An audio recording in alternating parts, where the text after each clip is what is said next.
Terima kasih Anda masih bersama kami di Lintas Banua.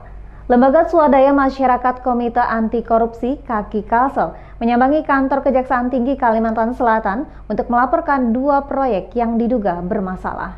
Didampingi massa sekitar puluhan orang, Lembaga Swadaya Masyarakat Komite Anti Korupsi Indonesia (KAKI) Kalsel menyambangi kantor Kejaksaan Tinggi Kalsel di Jalan DI Panjaitan Banjarmasin, Rabu 21 Oktober 2020. Rupanya kedatangan LSM yang kerap menyuarakan kasus korupsi ini untuk menyampaikan surat kepada institusi penegak keadilan tersebut, di mana ada sejumlah proyek yang perlu dilakukan pengawasan dan adanya kasus dugaan korupsi yang perlu ditindaklanjuti. Ketua LSM KAKI Haji Husaini meminta kepada aparat penegak hukum, khususnya Kejaksaan Tinggi Kalsel untuk dapat mengawasi pelaksanaan mega proyek pembangunan Universitas Islam Negeri atau UIN di Banjarbaru yang memakan anggaran sebesar 300 miliar rupiah. Tak hanya sampai di situ, pria yang kerap menyampaikan aksi di KPK Jakarta ini juga meminta kepada Kejati Kalsel agar memantau proses pemeriksaan dan penyelidikan terhadap dugaan tindak pidana korupsi di Dinas Kominfo Batola dalam proyek LED TV Outdoor Display tahun 2019.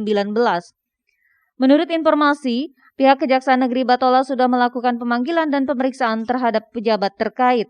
Selain kasus dugaan proyek di Diskominfo Batola, Husaini juga menyebut pihaknya juga menyampaikan kepada Kejati Kalsel untuk menelisik dugaan korupsi di Balai Diklat Kementerian Agama Wilayah Kalsel.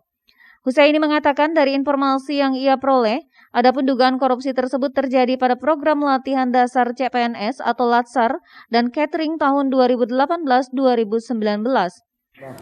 Jadi gini, kita menyampaikan laporan tentang peningkatan infrastruktur, yakni seperti kita ketahui bahwa saat realokasi dan refocusing pandemi COVID ini di Kalimantan Selatan ini ada stimulus peningkatan infrastruktur, yakni pembangunan Universitas Islam Negeri di Kalimantan Selatan yang 300 miliar lebih. Tahun 2020 ini dengan progres sudah digelontorkan 100 miliar lebih. Artinya kita tidak menjudge atau menjustifikasi tindak pidana korupsi, namun dengan ada output dari Kejaksaan Tinggi pengawasan, tentu peningkatan infrastruktur tersebut dapat berjalan maksimal. Yang kedua, saat ini telah berlangsung pemeriksaan di Dinas Kominfo Baritokuala. Adanya dugaan tindak pidana korupsi dalam hal pengadaan TV LED display outdoor. Sekarang dilakukan pemeriksaan oleh Kejaksaan Negeri Marabahan. Kami berharap kepada Kejaksaan Tinggi Kalimantan Selatan memantau proses tersebut agar pemeriksaan tersebut berjalan maksimal dan transparan.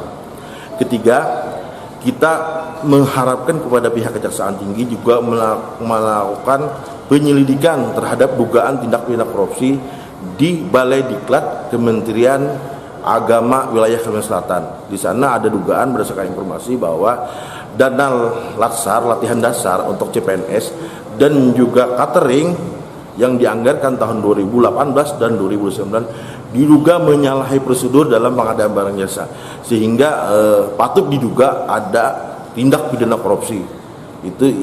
Itulah yang kami mengharapkan datangan kami ke sini. Kami berharap, kami percaya kepada Kejaksaan Tinggi yang bersifat transparan dan juga accountable.